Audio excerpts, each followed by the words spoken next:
ಕಾರ್ಯಕ್ರಮಕ್ಕೆ ಶುಭದ ನಾಂದಿಯನ್ನು ಹಾಡಿದಂತಹ ಹೆಣ್ಣು ಮಕ್ಕಳೆಲ್ಲರೂ ಕೂಡ ವೇದಿಕೆಗೆ ಬಂದಿದ್ದಾರೆ. ಬರಲಿ ಮತ್ತು ಒಳಚರಂಡಿ ಮಂಡಳಿ ಜನಮೆತ್ತು ಮೂಲಕ ಕುಡಿಯುವ ನೀರು ಸರಬರಾಜು ನಿರ್ವಹಣಾ ವ್ಯವಸ್ಥೆ ಇಡೀ ದೇಶಕ್ಕೆ ಮಾದರಿಯಾಗಿದೆ.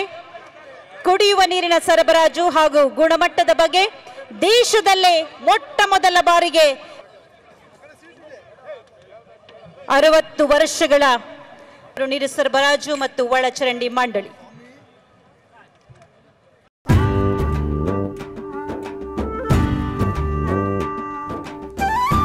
ಹನಿ ಹನಿಯು ಜೀವಿಗಳ ಜೀವವನ್ನು ಉಳಿಸುವಂತಹ ಸಂಜೀವಿನಿ.